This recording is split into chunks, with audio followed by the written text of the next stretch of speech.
રાજ્યમાં નલ સે જલ યોજનામાં થયેલી ગેરરીતિનો મુદ્દો ગૃહમાં ગુંજ્યો છે। કોંગ્રેસના ધારાસભ્ય શૈલેષ પરમારે પ્રશ્ન પૂછતા કહ્યું કે નલ સે જલ યોજનામાં છેલ્લા 6 મહિનામાં ગેરરીતિ અંગે કેન્દ્ર સરકારને અરજી બાદ કેટલી ગ્રાન્ટ અટકાવવામાં આવી। કોંગ્રેસના ડોક્ટર તુષાર ચૌધરીએ જણાવ્યું કે મહીસાગર જિલ્લામાં નલ સે જલ યોજનામાં વ્યાપક ગેરરીતિ થઈ રહી છે। રાજ્યમાં આજે પણ 80% ગામડાઓમાં પાણી પહોંચ્યું નથી। પાણી પુરવઠા મંત્રી કુંવરજી બાવળિયાએ તેના જવાબમાં જણાવ્યું કે રાજ્યમાં આ યોજના અંતર્ગત 65 લાખથી વધુ ઘરમાં જોડાણ પહોંચ્યું છે। મહીસાગર જિલ્લામાં 112 એજન્સીઓ સામે કાર્યવાહી કરી છે। સરકારે 2 કરોડથી વધુની રિકવરી પણ કરી છે। મહીસાગર જિલ્લાના 630 ગામડાઓમાં ભ્રષ્ટાચાર થયો હોવાનું તપાસમાં બહાર આવ્યું છે।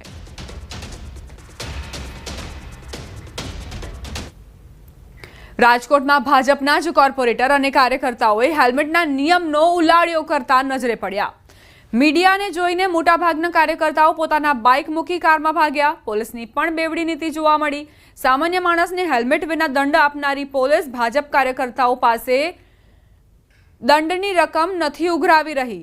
કોઈ પણ પ્રકારનો દંડ નહોતો ફટકારવામાં આવ્યો। પોલીસ મુખ પ્રેક્ષક બનીને ઊભી રહી। શહેરના કિસાનપરા ચોકમાં રાહુલ ગાંધીએ આપેલા નિવેદન વિરુદ્ધ કાર્યક્રમ યોજવામાં આવ્યો હતો।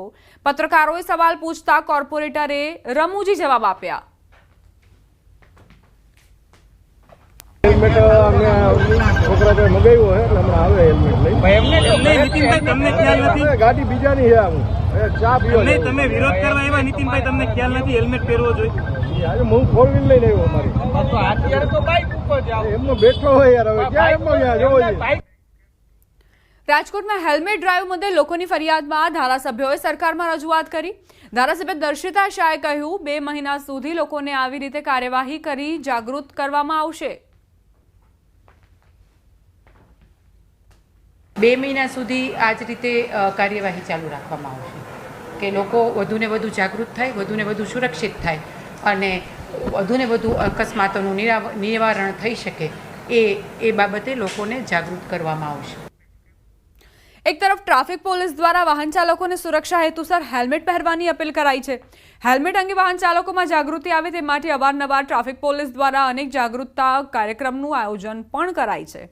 બીજી તરફ રંગીલા રાજકોટમાં એક સિનિયર સિટીઝન ફરજિયાત હેલ્મેટ પહેરવાના કાયદાનો અનોખી રીતે વિરોધ કરતા નજરે પડ્યા।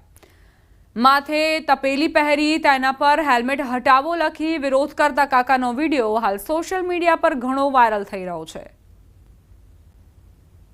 હેલ્મેટ મેં બનાવી છે સ્પેશિયલ નહીં આપણે સવાલ તો માથું ઢાંકવાનું છે ને સવાલ માથું ઢાંકવાનું છે આ માથું ઢાંકી દીધું હાલો માથું ઢાંકવાનો સવાલ છે માથું મેં ઢાંકી દીધું નહીં ક્યાંય મને કોઈ રોક્યા નથી કોઈ જાતનું રોક્યા નથી અને મેં 10% હેલ્મેટ પહેરતા માણસોને જોયા છે।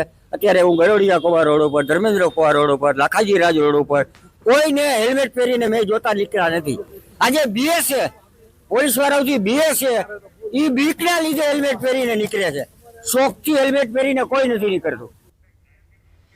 સુરતના અમરોલી વિસ્તારમાં દારૂબંધીના ધજાગરા ઉડાડતા દારૂડિયાઓ। અમરોલી બીઆરટીએસ રૂટમાં દારૂડિયાઓ બેફામ બન્યા છે। દારૂ પી જોખમી રીતે બીઆરટીએસ રૂટમાં સૂઈ ગયા।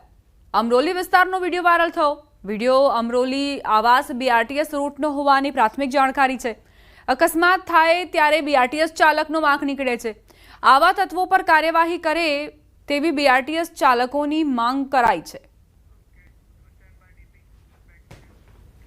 અમદાવાદના નારોલમાં વીજ કરંટથી દંપતીના મોત મામલે એએમસીના વિપક્ષ નેતા શહેજાદ ખાન પઠાણે અધિકારીઓ પર ગંભીર આરોપ લગાવ્યા। અધિકારીઓની બેદરકારીના કારણે ઘટના બની હોવાનો શહેજાદ પઠાણે આક્ષેપ કર્યો। પોલીસને રજૂઆત કરી જવાબદાર અધિકારીઓ સામે ગુનો નોંધવા માંગ કરી છે।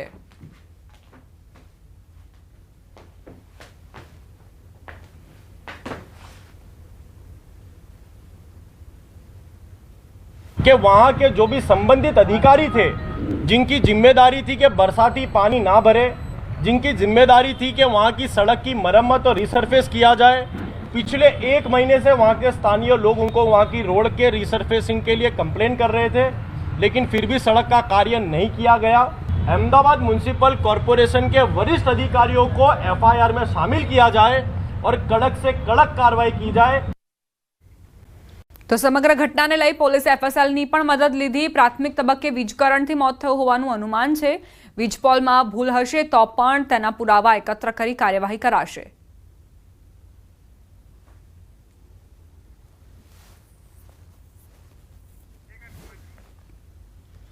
અમદાવાદના નારોલમાં વીજ કરંટના કારણે દંપતીનું મોત નીપજ્યું હતું. અત્યારે એવી પ્રાથમિક જાણકારી છે કે વીજ થાંભલામાં જે કરંટ ઉદ્ભવ્યો તેના કારણે દંપતી મોતને ભેટ્યું. એફએસએલની ટીમ કે જે લોકો ટેકનિકલ એક્સપર્ટ છે આમાં, સાથે સાથે આરએનબી ઇલેક્ટ્રિકલ ડિપાર્ટમેન્ટ કે જે લોકો ઇલેક્ટ્રિક બાબતના એક્સપર્ટ છે, એમનો એક ઓપિનિયન લઈશું અને આમાં જે પણ અમને પુરાવા મળશે એ મુજબ આગળની કાર્યવાહી